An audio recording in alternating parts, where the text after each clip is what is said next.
Hello everyone, my name is Chris Titley and welcome to the Fintech Australia podcast. The Fintech Australia podcast takes listeners on a deep dive across the fintech industry in Australia, focusing on the challenges, opportunities and big stories our community faces.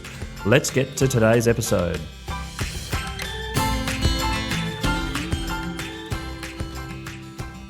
Hi, it's Chris Titley here as part of the Business Spotlight podcast for the Fintech Australia podcast. I'm joined by Stuart Low, founder and CEO of Bizza.io in person here in Brisbane. G'day, Stuart. G'day, Chris. How are you? Mate, I'm really well. And yourself? Good. Yeah, going well. Things have been pretty busy. We are at the tail end of CDR month, and this morphs right into your business. So I'd like the listeners out there to get a bit of a grasp of the understanding of how Bizza began and what it is. Sure. So Bizza actually began in a garage almost 5 years ago now, actually. And that was the starting point of something called the Consumer Data Right. And the Consumer Data Right is a mandated sharing scheme whereby designated industries such as banking and energy companies are required to share data to accredited data recipients, and it's regulated by the ACCC. And so a long time ago, 5 years ago, the consultation process was starting and I got involved from the very beginning. I also spent a short period of time in the government as the lead engineer for the data standards bodies. That's the technical standards that have to be implemented to make the Consumer Data Right actually work before focusing on Bizza full time. Spent a few years in a garage coding away on my own and then signed our first customer at the end of 2020. And then grew from there. Awesome. And when did you took the plunge 5 years ago full time? Is it sort of saw the opportunity, and at the time being an industry expert, what did you think would the business model at the time then? I thought the business model of CDR, I think there's there's a lot of opportunity when it comes to giving consumers choice with regards to product options, etc., but also choice about how their data can be used. I think we're still very much at the beginning of that journey with only data sharing being available. I think we're waiting for the great unlock of functionality that is intended to be the end state of CDR. So 5 years ago, being in and amongst it all, and I do speak to people, in the cryptocurrency world, and they do say like things are like in the blockchain, etc. It's just the beginning, but it's been around for 5 years or so. Have you been sort of frustrated a little bit by the ups and downs of the adoption of it all? Sure. Yeah. Look, the CDR roller coaster is a steep one. Definitely goes up and down over the past few years. Especially, as with any, I guess, government mandated thing, it's always subject to political influence or political challenges or whatever you want to call them. So definitely, it has been a bit frustrating here and there. Sometimes I would say some decisions are made for expeditious reasons rather than perhaps the correct strategy, which is then led to a situation where a certain thing might happen, but then a few years later it has to be unwound, and that takes time. That's all with new industries, etc. In terms of the unknown, right? Absolutely. I think we've spent and we continue to spend time doing discovery on what this ecosystem is. Australia is pretty unique in the sense that from a legislative framework perspective, they actually tackled the concept of trust and consent. Other open banking regimes didn't really attempt to do that. They didn't mandate certain consent flows and do lots of user research. So it's definitely courageous, but it means that it's taken a lot of time. So. And when you said you got your first customer in 2020, which would be nearly probably 2 years since you built the business from your garage, what was that customer? Do you remember the first customer, the name, and what were you doing for them at the time? So the first customer that Bizza had was Regional Australia Bank. Regional Australia Bank was actually, they have the envious title of being the first data recipient. They're actually accredited data recipient number one in the ecosystem. And at the time, the big four were sharing data because they were required to, but no one else was required to. They were on the timeline. And Regional Australia Bank took the plunge and chose to use us for Holder as a Service, which is actually our marquee product. It was they signed up, and I think I think it would have been July or August 2020, and then launched November, December 2020, and became the fifth bank and only non-Big Four bank to share data on the CDRs. Yeah, right. And then from that first customer, the business has grown. Do you want to talk about the progress of the business since then? Sure, absolutely.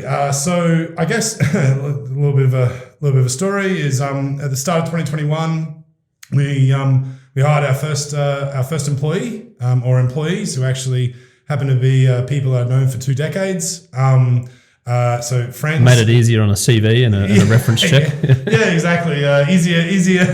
Easier to pass them through, but also meant that we already knew each other, so we didn't have to have that whole honeymoon period and stuff. Brought them on. At the start of 2021, we said, all right, success is if we sign 2 more customers. So we'll be able to pay ourselves, the income that we've been forgoing, and that'll be success. So we had to sign 2 more customers in 2021. We signed 2 more customers by February in 2021 and realized our annual plan had just been kind of blown. In a good way, yeah. Yeah. So in a good way, yeah. So we continued through on 2021 and ended up with 6 customers by roughly July, and then about 11 customers by the end of 2021. And then through to 2022, we kept growing. I think the summary here is we've had 100% year-on-year growth pretty much since the beginning. Once we signed that first customer, at least 100% year-on-year growth. And in July last year, we reached a point where, because we'd been bootstrapped up until that point, and we bootstrapped to break even basically. And then in July last year, we made a decision that for growth reasons, so that we could continue, I guess, more of a steeper growth trajectory. We'll take on some capital, and we raised 7.5 million in Series A in July last year. So fantastic. And I mean, like there was a fair bit of froth going on in 2020 and 2021. You sort of skipped that, right? Yeah. Perhaps I should have done it earlier. But only hindsight will tell about those rounds. Of course. Yeah, hindsight's lovely, isn't it? Look, I think I describe it to our venture partners as it was fun to sort of pop in and get some money, but now I'm going to go back and work on building the business. I'm not too much of not a big fan of chasing capital raise after capital raise. I just don't think I could do it. I'm too much of an engineer. So I mean, we were lucky in the sense, of course, that we were already bootstrapped to break even. So, that path to profitability question, those type of questions were already covered, right? In many respects, a lot of the mantras coming out of venture these days are sort of things that I remember during due diligence, I got asked certain questions and I just said, isn't that the way you're meant to run a business, is actually make some money? I thought that was the point, right? I guess I come from the old school, make sure the P&L balance traditional fundamentals per se. And as you said, you've grown 100% year on year with new customers. Do you mind sharing what sort of verticals those customers play in? Yeah, so Bizza now accounts in the CDR when it comes to the holder space to approximately 20% of banks participating in the CDR. And in energy space, we actually now account for approximately 80% of the market, both what's there now and what's coming. Yeah, so we have significant market share in energy on the holder side. So this is allowing the consumer to change energy companies, freer and easily by using the technology. Yeah, so currently the technology is for data sharing, so it allows them to share their usage with their existing energy company and be able to compare that against plan choices. I guess when it comes to actually being able to take action on it, that's the action initiation side of things. And that's the part that we're pushing forward as a voluntary industry-led approach with CDR Plus, because the government actually announced that they were going to put a delay on that through to the end of 2024, but realistically, I suspect 2025. So we just think that that's probably too late and we should accelerate. I think it's up to industry now to accelerate actions. And as a consumer, as a brand that partakes in all this, I'd imagine there's a few things going through their head. One is customer retention, one is customer churn. How do you think about that and how do they balance it when they talk to you? Yeah. Okay. So I guess customer retention is a big one, which obviously if you have access to the data and it's being shared, then they can do that analysis.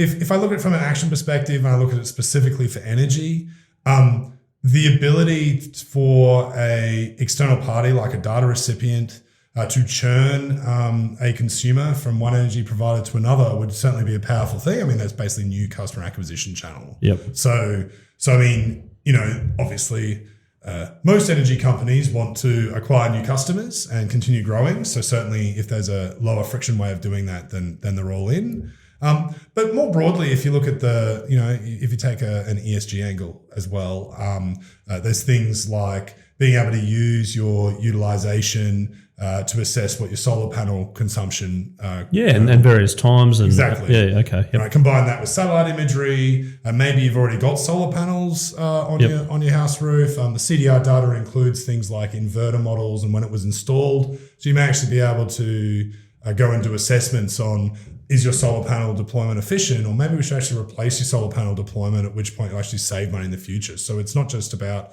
deploying solar panels in the first place, but also life cycle management of those solar panels after. So these types of angles on various things, I mean, we hear a lot about open banking, but there must be you're thinking ahead of the curve in terms of different industries, right? Yeah, we like to think so. I mean, and I think financial services has a lot of media associated organizations. Fintech Australia does great work there. AFR, there's quite a bit of financial services.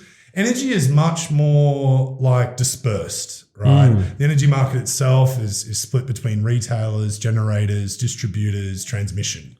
Okay, so and these are completely separate industries, right? Like one deals with high voltage power lines, the other one deals with spinning turbines, and then the retailers deal with brand value propositions and selling electricity. So there's and regulation over the top of all of it. Of course, There's the Australian Energy Market Regulator and the Australian Energy Regulator, and there's another regulator in South Australia. Wholesale prices, retail prices, different. The works, right? So I mean, it means that it's actually challenging because there isn't a single voice for the energy sector, right, with which you can sort of try and coordinate some CDR related communications. So I would like to think we are thinking ahead of the curve, but I'd also say that it's very disparate. So certainly our take on this is we have an opportunity to show leadership in the consumer data right. Yep.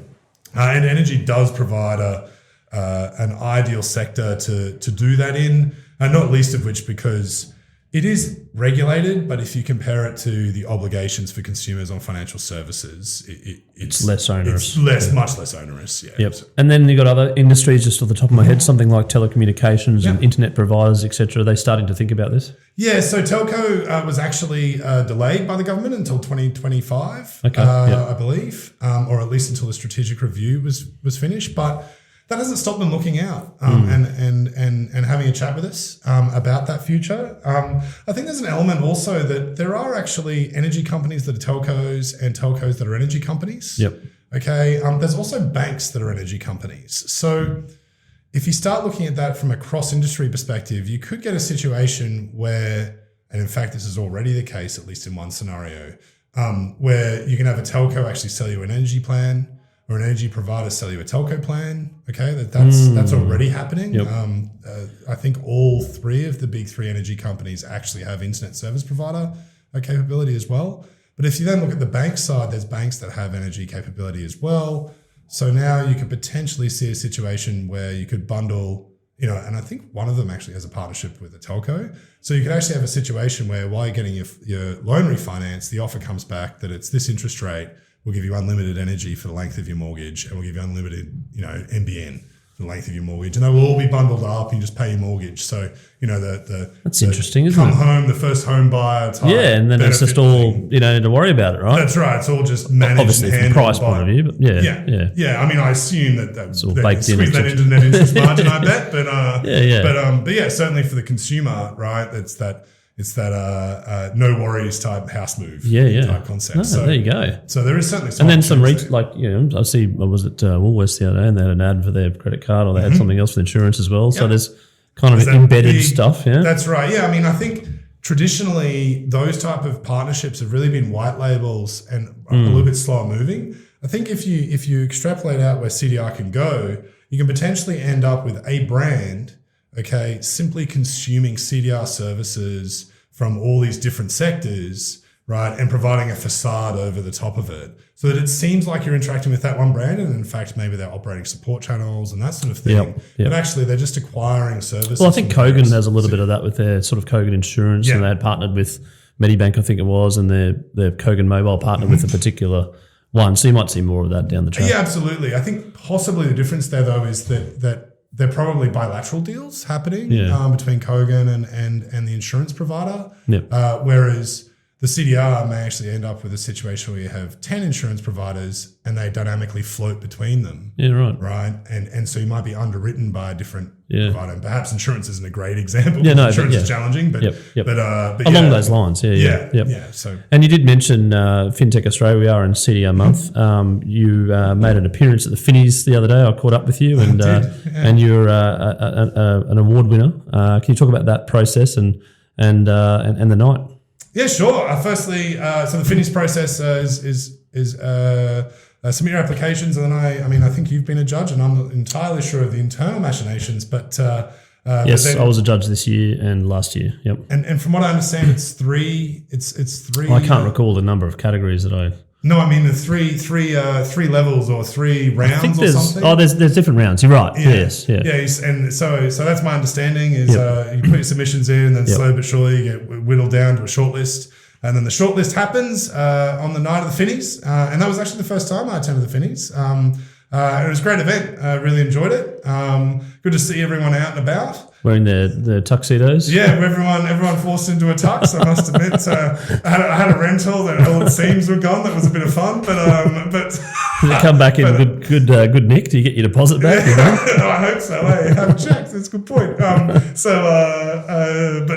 was a great event. And as always, FinTech Australia knows how to put things on. Yep. Your name got read out. Oh, there we go. I must admit, I was having a conversation with someone, and we ended up Bizza ended up winning a RegTech Leader of the year. So really happy with that. A little bit bittersweet with where CDR is at. Like we really want to keep moving CDR forward, but it was great to be recognised. So that's always and from the post Finnies thing, did people reach out and say, oh, what does this business do, etc.? Absolutely, yeah. We've definitely had a spike in inbound. Is probably the easiest description.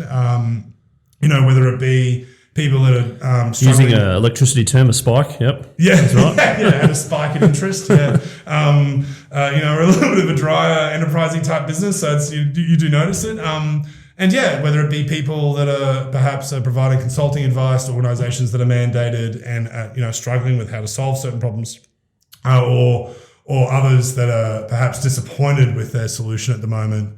And see, someone being recognised from a CDR perspective and say, maybe we should have a look at these guys. They look like they've got some runs on the board. So it's been great. And following that, one final question in regards to the new, you launched a feature product advocacy industry type thing the other day. Do you want to talk about that? Yeah, sure. So we've launched the CDR Plus initiative. Yep.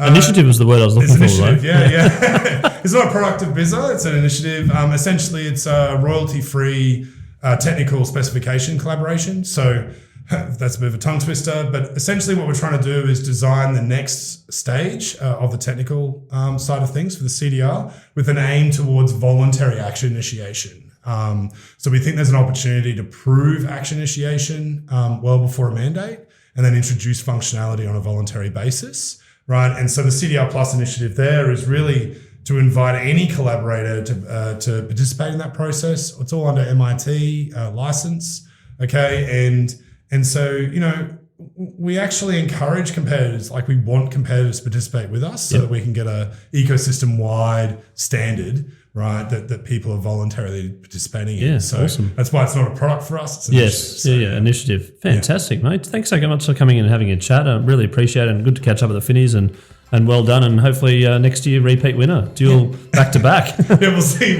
how we go. Here's hoping. Yeah, thanks, Chris.